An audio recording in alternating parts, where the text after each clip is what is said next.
नमस्कार दोस्तों, स्वागत है आप सभी का हमारे एक और नए वीडियो में। दोस्तों, आज की इस वीडियो में हम बात करेंगे state bank of India SBI की न्यू रिक्रूटमेंट नोटिफिकेशन जो कि फ्रेंड्स जारी की गई है। Junior associate means customer support and sales means SBI clerk के लिए आप ऑनलाइन फॉर्म कैसे अप्लाई कर सकते हैं, स्टेप बाय स्टेप प्रोसेस के बारे में हम यहाँ बात करेंगे। तो दोस्तों, इस वीडियो में अंत तक बने रहें। इस वैकेंसी के बारे में पूरी जो जानकारी है वो आपको इसके ऑफिशियल वेबसाइट में देखने के लिए मिल जाएगी। अगर आप चाहो तो पूरी नोटिफिकेशन को इसके ऑफिशियल वेबसाइट पर जाकर चेक कर सकते हो। अगर आप एप्लीकेबल हैं, एलिजिबल हैं और आप अप्लाई करना चाहते हैं तो आप इसे ऑनलाइन अप्लाई कर पाएंगे।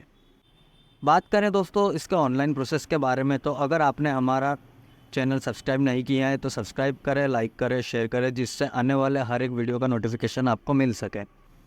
अप्लाई करने से पहले दोस्तों इसका जो ऑफिशियल नोटिफिकेशन है उसको ध्यान से ज़रूर पढ़ें। 17/11/2023 से लेकर 7/12/2023 तक आप इसे ऑनलाइन अप्लाई कर पाएंगे। तो यहाँ पर दोस्तों इसकी जो एलिजिबिलिटी क्राइटेरिया है वो आप यहाँ पर पढ़ पाएंगे। यहाँ पर दोस्तों 1 अप्रैल 2023 तक आपका जो एज क्राइटेरिया है वो काउंट होगा। इसका फ़ीस 750 रुपये है। SC ST और PH कैटेगरी के लिए कोई फ़ीस नहीं है। साथ में दोस्तों स्टेट का नाम और यहाँ की जो लोकल लैंग्वेज है वो आपको दी गई है। साथ में दोस्तों एज ए सब्जेक्ट अगर आपने 10th और 12th में पढ़ा है तो आपको लैंग्वेज टेस्ट नहीं देना पड़ेगा। अगर आप ऐसे स्टेट या फिर सर्कल से एग्ज़ाम देना चाहते हैं जहाँ का लोकल लैंग्वेज आपने नहीं पढ़ा है तो उसके लिए आपको लैंग्वेज टेस्ट देना पड़ेगा। और दोस्तों आप यहाँ एक ही सर्कल या फिर स्टेट के लिए आवेदन कर सकते हैं।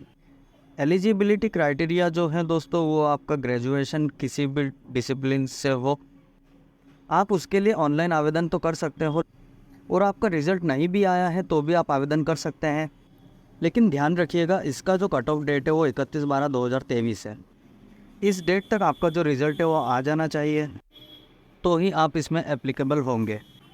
अब बात करते हैं फॉर्म अप्लाई के लिए, तो ये इसका ऑफिशियल पोर्टल है जहाँ से आप इसमें ऑनलाइन आवेदन करेंगे। आपको दोस्तों सिंपली न्यू रजिस्ट्रेशन का ऑप्शन पर क्लिक कर देना है। उसके बाद दोस्तों आपके सामने कुछ ऐसा इंटरफेस ओपन हो जाएगा। इसमें आपको कुछ बेसिक जानकारी फिल करनी है, जैसे आपका फर्स्ट नेम देने के बाद दोस्तों मिडिल नेम अगर आप लगाते हैं तो देंगे या फिर उससे ब्लैंक छोड़ देंगे। उसके बाद आपका पूरा जो नाम है वो यहाँ पर आ जाएगा। आपका जो मोबाइल नंबर है वो यहाँ पर 2 बार एंटर करना है और फिर आपको मेल आईडी यहाँ पर एंटर करनी है। एग्जाम्पल के लिए दोस्तों आपका जो मेल आईडी है वो यहाँ पर शुरू का जो डिजिट है वो यहाँ पर एंटर करना होगा और यहाँ से डोमेन सिलेक्ट कर लेना होगा। उसके बाद आपको अपनी जो पूरी मेल आईडी है डोमेन सहित आपको यहाँ पर एंटर करनी होगी। ये दोस्तों एग्जांपल के लिए एक मेल आईडी डाली गई है, आपको अपनी जो मेल आईडी है वो यहाँ पर एंटर करनी होगी और उसके बाद कैप्चा कोड डाल के सेव एंड नेक्स्ट पर क्लिक कर देना होगा। उसके बाद दोस्तों जैसे ही आपका रजिस्ट्रेशन जो है वो कंप्लीट होता है तो उसकी जो डिटेल है वो आपके मोबाइल नंबर या फिर ईमेल आईडी पर भेज दी जाएगी। यहाँ पर आपको फ़ोटोग्राफ और सिग्नेचर अपलोड करने हैं और यहाँ पर मिलती है आपको इसकी गाइडलाइन। तो यहाँ पर गाइडलाइंस को आप चेक कर सकते हैं और देखिए इसका जो फ़ोटोग्राफ का जो साइज़ है वो 20 से 50 के भी होना चाहिए और आपके सिग्नेचर का साइज़ होगा 10 से 20 के भी। ये JPG फॉर्मेट में दोस्तों आपको अपलोड करना होगा। तो आपको दोस्तों यहाँ पर ब्राउज़ पर क्लिक करके फ़ोटोग्राफ और सिग्नेचर को अपलोड कर देना है। तो यहाँ पर दोस्तों जो भी डेटा मैं फिल करूँगा वो सारे सैम्पल डेटा होगी, आपको अपनी एक्चुअल डेटा ही फिल करनी होगी। उसके बाद दोस्तों जैसे ही आप नेक्स्ट पर क्लिक करोगे तो आपके सामने जो भी बेसिक डिटेल का जो सेक्शन है वो ओपन हो जाएगा। यहाँ पर दोस्तों सबसे पहले आपको अपना जो सर्कल है वो सिलेक्ट कर लेना होगा।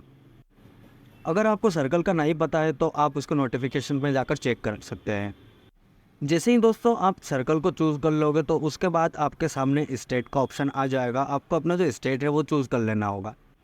अब यहाँ पर दोस्तों जो सर्कल प्रेफरेंस आपको दिख रहा है ये हर स्टेट के लिए एप्लीकेबल नहीं होगा। अगर जैसे कि आपने महाराष्ट्र का ऑप्शन अगर चूज़ करा है तो ये जो ऑप्शन है ये ओपन हो जाएगा। आपको सिंपली 1 और 2 को सिलेक्ट कर लेना होगा। अगर आप दोस्तों सिंगल वाला सर्कल अगर चूज़ करते हैं तो ये जो 2 ऑप्शन है ये ऑटोमेटिक डिसेबल्ड हो जाएगा। यहाँ पर दोस्तों आपको अपने अकॉर्डिंग जो डिटेल है वो फिल कर लेना है। लोकल लैंग्वेज जो है दोस्तों वो यहाँ पर स्टेट या फिर सर्कल के अकॉर्डिंग मिलेगी, तो आपको अपना जो लोकल लैंग्वेज है वो सिलेक्ट कर लेना है। अब यहाँ दोस्तों आपसे पूछा गया है कि ये जो लैंग्वेज है ये आपने 10th और 12th में पढ़ी है या नहीं पढ़ी। अगर आपने दोस्तों ये जो लैंग्वेज है या नहीं भी पढ़ी है तो आप नो पर भी क्लिक कर सकते हैं, लेकिन आपको इसका जो लैंग्वेज टेस्ट है वो आपको देना होगा। उसके बाद दोस्तों आपको कैटेगरी का ऑप्शन दिखेगा, आप जिस भी कैटेगरी से हो आपको उसे चूज़ कर लेना है। उसके बाद दोस्तों आती है सब कास्ट, तो आपको अपना सब कास्ट जो है वो फिल कर देना है। उसके बाद दोस्तों अगर आपके पास EWS सर्टिफिकेट है तो आपको यहाँ पर कंफर्म करना होगा कि वो फाइनेंशियल ईयर 2022 से 23 का है। उसके बाद दोस्तों अगर आपने SBI का अप्रेंटिसशिप अगर की है तो आपको यस कर देना होगा और उसका स्टार्ट डेट और एंड डेट आपको फिल कर देना होगा, और आपका जो ID है वो यहाँ पर फिल कर देना होगा। और अगर नहीं किया है तो दोस्तों आपको नो पर क्लिक कर देना होगा। उसके बाद दोस्तों अगर आप PH कैंडिडेट है तो आपको उसकी कैटेगरी चूज़ कर लेना होगा। आपको दोस्तों अपने अनुसार यहाँ पर PH कैटेगरी का जो भी डिटेल्स है वो फिल कर देना होगा, और अगर आप PH कैटेगरी से नहीं हो तो आपको नो कर देना होगा। उसके बाद दोस्तों आपको यहाँ पर भी अपने अनुसार यस या फिर नो पर क्लिक करना है, और ये आप नोटिफिकेशन को एक बार ध्यान से पढ़ लीजिएगा। उसके बाद आपको यहाँ पर अपना रिलीजन देना है। उसके बाद दोस्तों अगर आप माइनॉरिटी कम्युनिटी से आते हो तो आपको यस कर देना होगा। उसके बाद आप विडो या फिर डिवोर्सी वुमन हो तो आपको यहाँ पर यस या फिर नो कर देना है। अगर आप एक्स सर्विसमैन हो तो आपको यस या फिर नो करना है, और डिसेबल्ड एक्स सर्विसमैन हो तो आपको यस या फिर नो करना है। Dependent of serviceman killed in action में अगर हो तो आप यस या फिर नो कर देंगे। यहाँ पर भी दोस्तों आपको अपने अनुसार यस या फिर नो कर देना है। अर्लियर एम्प्लॉयड अगर हो आप SBI में तो यस या फिर नो कर देंगे। कोई लोन या फिर क्रेडिट कार्ड का ड्यूज़ है या फिर डिफ़ॉल्ट है तो आप यस या फिर नो कर देंगे। इस ऑप्शन में भी दोस्तों आपको अपने अनुसार यस या फिर नो कर देना है। उसके बाद आपका स्टेट या फिर UT आपको सिलेक्ट कर देना है जहाँ से आप एग्ज़ाम सेंटर लेना चाहते हैं। तो यहाँ पर आपको प्री एग्ज़ाम के लिए भी सिलेक्ट कर लेना होगा, और यहाँ पर दोस्तों आपको मेन एग्ज़ाम के लिए भी आपको सिलेक्ट कर लेना होगा। अब आपको यहाँ पर कोई ID प्रूफ ले जाना होगा, वो आपको यहाँ पर सिलेक्ट कर लेना है। यहाँ पर ID कार्ड के लिए मल्टीपल ऑप्शन है, जैसे passport, Aadhaar card, PAN card, driving licence, voter card, bank passbook, identity card. जो भी ID आप सिलेक्ट करोगे उस ID का नंबर आपको यहाँ देना होगा। उसके बाद आपसे पूछा जा रहा है कि पेपर ऑफ मीडियम क्या रहेगा, तो हिंदी या फिर इंग्लिश यहाँ पर रहेगा। उसके बाद दोस्तों आपको नीचे डेट ऑफ बर्थ सिलेक्ट कर लेना होगा, डेट, मंथ और ईयर आपको सिलेक्ट कर लेना है। यहाँ पर दोस्तों एज क्राइटेरिया भी आ जाएगा। यहाँ पर आपको अपना जेंडर सिलेक्ट कर लेना है, और फिर ट्विंस ब्रदर या फिर सिस्टर है तो आपको इसे सिलेक्ट कर लेना होगा।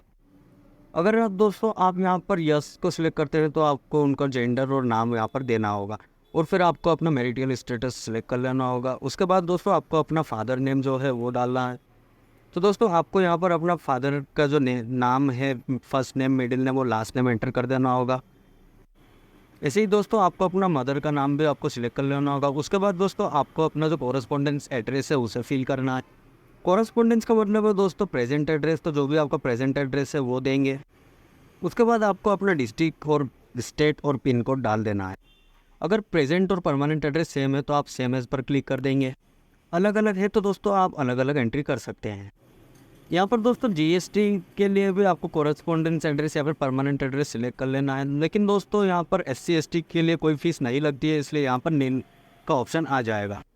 अगर दोस्तों आपकी फ़ीस लगती है तो आप ऑनलाइन के माध्यम से अपना जो पेमेंट है वो कर सकते हैं। उसके बाद दोस्तों वैलिडेट के ऑप्शन पर जैसे ही आप क्लिक करोगे और अगर कोई एरर आता है तो वो यहाँ पर ऊपर शो कर देगा। तो दोस्तों जैसे ही आप इसे फिल करेंगे और नीचे वैलिडेट एंड नेक्स्ट पर क्लिक करेंगे तो आपके सामने वेरीफाइड सक्सेसफुली का मैसेज आ जाएगा, और उसके बाद दोस्तों आप यहाँ पर सेव एंड नेक्स्ट कर सकते हैं। उसके बाद दोस्तों आपकी जो क्वालिफ़िकेशन है वो 31/12 तक कंप्लीट हो जानी चाहिए। अगर आप अपेयरिंग करते हैं तो दोस्तों यहाँ पर आप ध्यान रखिएगा कि 31/12 तक कंप्लीट हो जाना चाहिए। उसके बाद आपको अपनी डिग्री सिलेक्ट कर लेना है और कॉलेज या फिर यूनिवर्सिटी का नाम लिख लेना है। उसके बाद आपको यहाँ पर डेट ऑफ पासिंग देना है। डेट ऑफ पासिंग डालने के बाद दोस्तों आपको परसेंटेज ऑफ मार्क्स डालना होगा। परसेंटेज ऑफ मार्क्स डालने के बाद दोस्तों आपको क्लास या फिर ग्रेड यहाँ पर डालना होगा। ऐसे ही अगर आपके पास IDD डिग्री है तो आप उसे डाल सकते हैं, या फिर PG डिग्री है या फिर प्रोफेशनल क्वालिफिकेशन है तो आपको उसका डिटेल यहाँ पर डालना होगा। उसके बाद दोस्तों अगर कोई वर्क एक्सपीरियंस है तो उसकी जानकारी आप यहाँ पर प्रोवाइड कर सकते हैं, और अगर नहीं है तो आप नो सिलेक्ट कर देंगे। अगर आप यहाँ पर प्री एग्जाम भी स्टेट से लेना चाहते हैं वो आप सिलेक्ट कर देंगे। उसके बाद आपको ट्रेनिंग का सेंटर भी सिलेक्ट कर लेना होगा। उसके बाद यहाँ पर लैंग्वेज नोल का सेक्शन ओपन हो जाता है। यहाँ पर दोस्तों आपका जो लोकल लैंग्वेज है वो ऑटोमेटिक यहाँ पर फिल हो जाए, जिसे आप रीड राइट और स्पीक कर देंगे।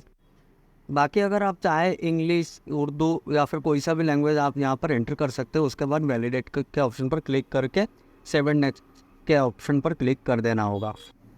उसके बाद आएगा दोस्तों आपका प्रीव्यू सेक्शन। प्रीव्यू को आपको दोस्तों आराम से चेक कर लेना होगा। उसके बाद दोस्तों नीचे आपको यहाँ पर आई एग्री का ऑप्शन मिलेगा, और अगर आपको लगता है कि कोई गलती है तो आप बैक जाकर उसे सही कर सकते हो।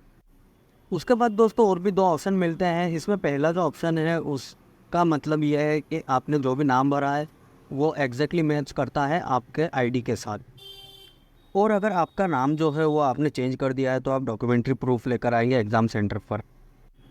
तो यहाँ पर दोस्तों आप अपने अनुसार ऑप्शन को जो है वो सिलेक्ट कर लोगे और फिर कंप्लीट रजिस्ट्रेशन पर क्लिक कर दोगे।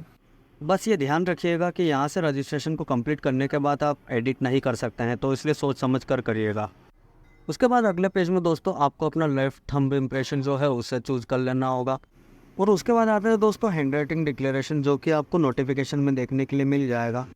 तो दोस्तों ये जो डिक्लेरेशन है ये आपको हाथ से लिखकर अपना नाम डालकर इसे अपलोड कर देना है।